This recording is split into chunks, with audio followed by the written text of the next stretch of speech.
Welcome to the Jumping Place. On behalf of Kathy Kloess, the Drop Zone owner, better known as Packin' Kathy, and the entire staff of the Drop Zone, I'd like to welcome you to Southern Georgia and our beautiful Drop Zone. I'm Bill McKinney, the Safety and Training Advisor. I'd like to take a few minutes to examine some of the unique features of our Drop Zone and discuss some of the measures we take to enhance the fun and safety of jumpers at our Drop Zone. Taking a look at the big picture, St. Mary's Airport, outlined here in yellow, lies about 4 miles west of the Atlantic Ocean. To the east lies Cumberland Sound and Cumberland Island. To the south lies the St. Mary's River. Being on the tidal plain, the surrounding areas are largely salt marshes, not a great first choice of alternate landing locations. Just north of the airport is the Kings Bay submarine base. Kings Bay is the home of the Trident-class nuclear-powered ballistic missile submarine. While it is not Navy policy to confirm or deny the presence of nuclear weapons aboard any naval vessel or installation, these submarines were designed to carry 24 intercontinental ballistic missiles, each armed with multiple nuclear warheads. Since these submarines represent the most effective and critical part of our national nuclear deterrence policies, security at this base is taken extremely seriously. A prohibited area, known as P50, has been established, which prohibits operations below 3,000 feet in the area defined here in red. This area ends approximately 1 mile northeast of runway 4. Zooming in, we can see that P50 ends 1 mile northeast of runway 422. Note that this is the same distance as the runway length. Another convenient reference point for the end of P50 is a large lake shown by the yellow arrow. Remember, operations below 3,000 feet are prohibited in P50. The United States Marine Corps is responsible for the security of the base. They are highly trained, highly motivated, and heavily armed. Any intrusion into areas they are protecting will be taken very seriously. Deadly force is authorized to protect P50 and its associated prohibited area. Rule 1, stay out of the prohibited area. Rule 2, if, due to extremely extraordinary circumstances, you find yourself landing in the prohibited area, lay down, put your hands over your head, and do what the nice Marines with the big guns tell you. Expect to be taken into custody. Do not even think about resisting arrest. Unfortunately, we are living in a post-9/11 world. There was serious consideration given to completely shutting down this airport due to its proximity to the base. Even one incursion by a skydiver or civilian aircraft into P50 may result in the permanent closure of St. Mary's Airport.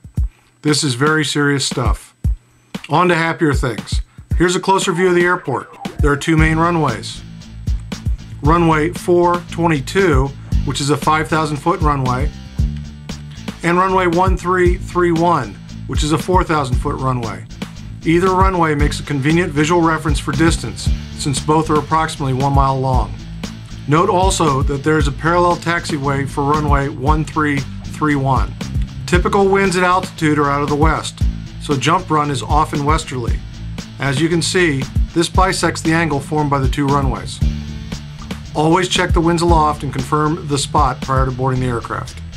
There's a large industrial park east of the airport. There are over 140 acres of maintained grass landing area on the airport grounds. Most of this area is surrounded by Georgia pines. These tall trees can cause significant turbulence on the downwind side. Additionally, the large open area combined with the tree lines can cause dramatic variation in wind speed and direction from one part of the airport to another. Check your nearest windsock, flag, wind blade, or other wind direction and speed indication prior to landing. Wind direction and speed can also vary dramatically with altitude. Check the latest winds aloft forecast posted at Manifest and ensure you understand the spot prior to boarding the aircraft. Wind direction and speed also vary dramatically during the day, so stay alert for changing conditions. Taking a closer look at common landing areas, here we can see the private hangars, including the Jumping Place headquarters. Note that there are several deep ditches located on this part of the field.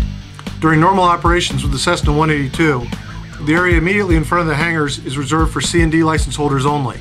Students and A and B license holders should land in the larger and less turbulence-prone area between runway 1331 and the taxiway. During special events with larger numbers of jumpers and bigger aircraft, check the designated landing areas posted at Manifest. The FBO is located here. Aircraft are commonly tied down here. There is a fire station and a large water tower located just off the field.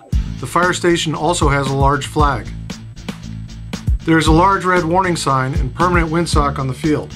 Additional wind indicators such as flags and wind blades may be placed in any of the landing areas. Zooming out a bit, another major reference point is the middle school.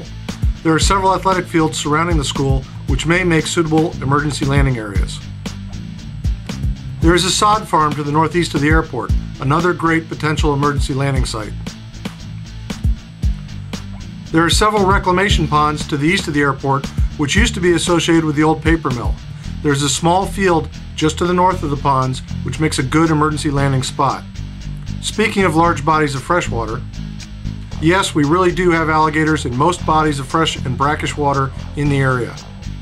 The average size is about 6 feet, but there are a number of really big ones in the local area. Generally avoiding humans, they can often be seen sunning themselves on the banks or along remote trails. Alligators are surprisingly fast in short distance sprints, running up to 35 miles an hour. So if you see one, don't startle it and don't get too close. Once it notices you, it will usually move away into the water unless it's protecting a nest. Generally, an alligator will start hissing if it feels threatened. We also have 4 varieties of poisonous snakes in the area: the coral snake, dusky pygmy rattler, cottonmouth, and eastern diamondback rattler. These species will all generally avoid humans unless startled. Be on the lookout for them sunning along remote trails and roads. You will probably not come across an alligator or snake unless you land out, so plan your spot carefully. The Jumping Place is a USPA drop zone, and we follow the USPA basic safety recommendations. Please see the drop zone owner or safety and training advisor if you have any questions. For consistency and predictability, a left-hand traffic pattern is usually followed. Jumpers should try and avoid crossing active runways at altitudes below 1,000 feet. The traffic pattern altitude for this airport is 1,000 feet for all light aircraft. We encourage jumpers to carry cell phones on every jump. Cutaways, poor spots, and other emergencies can land a skydiver away from the airport. A cell phone can make the difference between a minor inconvenience and a life-threatening situation. Please make a note of both Kathy's cell and the manifest phone numbers. Jumpers may want to consider programming these into their cell phones.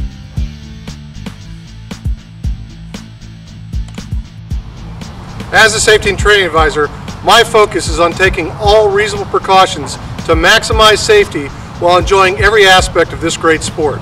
I am not interested in grounding jumpers.